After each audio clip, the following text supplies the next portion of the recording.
Pues saludos a todo el mundo desde Barcelona, desde España, y muchísimas gracias por haberme invitado para comentar en esta sesión la importancia de la colaboración internacional, la colaboración multilateral para la implementación de BIM en Venezuela, y no solamente en Venezuela, sino en todos los países, diríamos casi, del mundo, ¿no? Vamos a intentar, yo os voy a explicar desde mi humilde experiencia, desde el punto de vista de lo que hemos ido aprendiendo durante estas últimas, diría, década y media, en distintos ámbitos, tanto académicos como profesionales, pero además también desde el punto de vista de las implantaciones e implementaciones que hemos podido ir haciendo, ¿no? Aquí cabe destacar una que veis aquí, Banc Sabadell, que es un banco en el que pudimos lograr la posibilidad de que se pudiera generar una financiación tanto para software como para hardware de los profesionales en España. Y bueno, y veis aquí un poco la experiencia que a partir de congresos, de eventos, hemos podido ir entablando, ¿no? El primer ejemplo es este, de la importancia de esta cooperación. En el European BIM Summit, que he tenido la suerte de dirigir en los últimos años, desde el principio, lanzamos este manifiesto en el que se proponían 5 medidas en las cuales se iban a desarrollar la implementación del BIM. Y terminaba con un libro como este, que le llamamos el libro blanco, aunque es de color azul, de la estrategia de implementación del BIM en el gobierno de Cataluña, una de las comunidades autónomas, una de las 17 comunidades autónomas de España, en el que era importantísimo crear un nivel de confiabilidad y casi como de respeto hacia lo que iba a suponer la transición digital de todo el ámbito de la construcción y de la edificación en Cataluña. Pero esto también se ha ido desarrollando de otra forma, en el que podemos hablar de las 10 dimensiones del BIM y la importancia de no solamente las primeras dimensiones del modelo digital, de tener un control de los tiempos de la obra, sino también de cómo llegar hacia el cambio real de la construcción, ir hacia una construcción mucho más industrializada.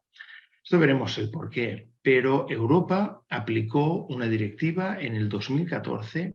en la que se barajaban las maneras en que se debía hacer una licitación de un concurso público. O sea, la base del BIM en Europa, de todo un continente, se basó en la aplicación de una obligatoriedad, de una recomendación en que las licitaciones de todos los concursos públicos, tanto de diseño como de obras, como se ve aquí,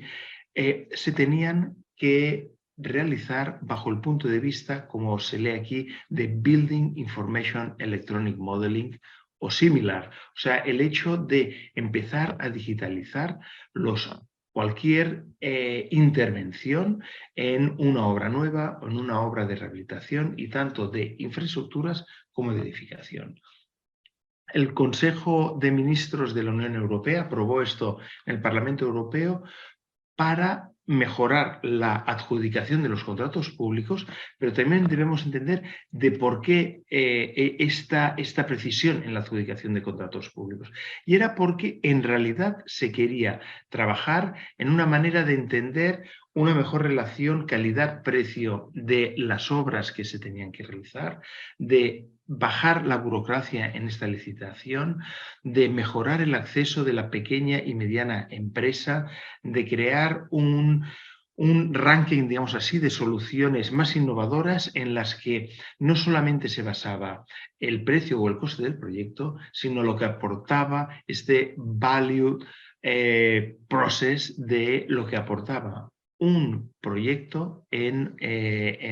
su medio social, ¿no? Eso es importante porque hablamos de productividad, y aquí estamos hablando de cómo integrar esta transición digital para mejorar la productividad de un sector que, como veis aquí, es la línea azul, que desde el año 1998, y hay otras gráficas desde el 1960, en el que el sector de la construcción es incapaz de mejorar su productividad. Hemos pasado 60 años en el que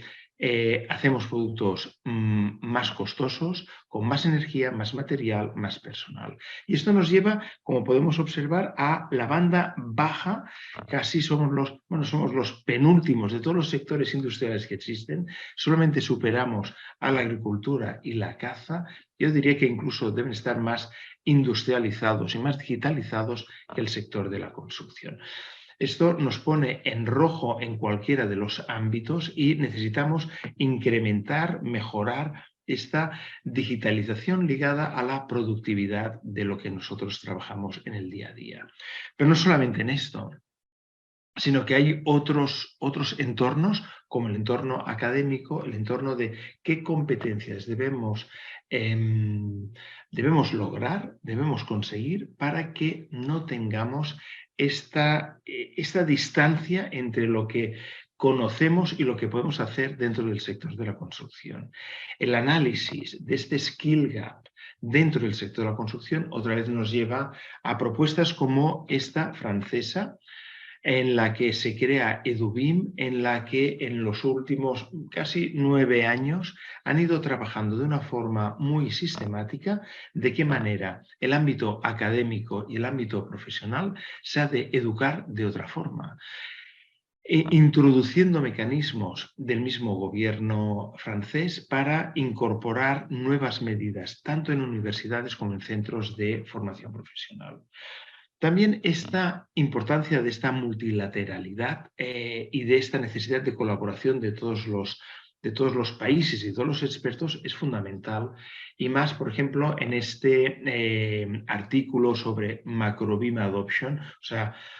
donde se ha incorporado la adopción de BIM en distintos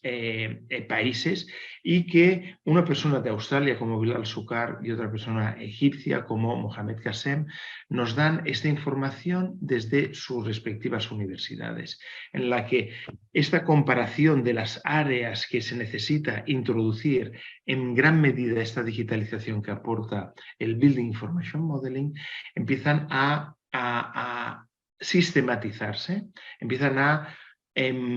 a tener unas métricas necesarias para poder ser desarrolladas. El Centro for Digital Build Britain en la Universidad de Cambridge, también con una financiación, en este caso de la House of Commons, del gobierno británico, introduce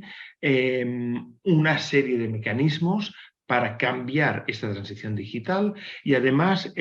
ha sido la base, y aquí lo veis como remarcado, como las ISOs, las normativas a nivel mundial conocidas como las 19650, se basan precisamente en los estándares británicos que se conocen como las BS 1192 o las PAS 1192, que son los British Standards que ellos tenían. Esto en el continente latinoamericano lo hemos podido observar y lo hemos seguido con muchísima atención desde Europa, de cómo la red de gobiernos BIM latinoamericanos, que agrupa estos 8 países de la región, en la que nos encantaría ver también cómo de alguna manera se va expandiendo, en este caso, en un país como Venezuela. Esto es importantísimo porque cuando esto lo realiza un país o una comunidad mayor multilateral, se pueden conseguir objetivos como este, ¿no? En el que Francia, otra vez, lo hemos ido repitiendo hoy, pero yo diría que es uno de los grandes ejemplos, ha obligado desde hace 2 años a que todos los edificios públicos tengan más de la mitad como material básico de su construcción la madera. Y esto porque se quiere acercar a los nuevos, digamos así, regímenes de emisiones de CO2. También todo el entorno europeo se pone de acuerdo en crear una red para crear estos permisos de edificación digitales gracias a la utilización del contraste paramétrico de los modelos digitales. Y esto se utiliza no solamente en arquitectura y en edificación, sino entendiendo el sector AECO como un conjunto, como arquitectura, ingeniería, construcción, operación, mantenimiento, incluso la fabricación y lo que desde en España llamamos la promoción, tanto el desarrollo desde el sector público como del sector privado. Es algo fundamental para incorporar. Y uno de los ejemplos en los que hemos tenido ocasión de participar y que quizá también nos puede dar una idea es este programa europeo que se ha realizado en Macedonia del Norte junto con Eslovenia y los Países Bajos, en el que se utiliza el BIM para bajar la factura energética del país. ¿De qué manera? El modelado digital de la construcción puede ayudar a crear un escenario energético distinto dentro de un país como Macedonia del Norte, que dentro de poco se va a integrar en el entorno europeo de la Comunidad Europea. Y entonces de ahí pasamos a la importancia de esta última frase con la que quiero acabar hoy, que es: ojalá España estuviera bajo el paraguas de la CAF y pudiéramos tener también la oportunidad de presentar proyectos en los que BIM fueran el eje fundamental de la transición digital del sector de la construcción, de la ingeniería y de la arquitectura. Muchísimas gracias a todos y espero que podamos ver próximamente estos mecanismos bilaterales de implantación del BIM introducidos dentro de Venezuela. Saludos a todos.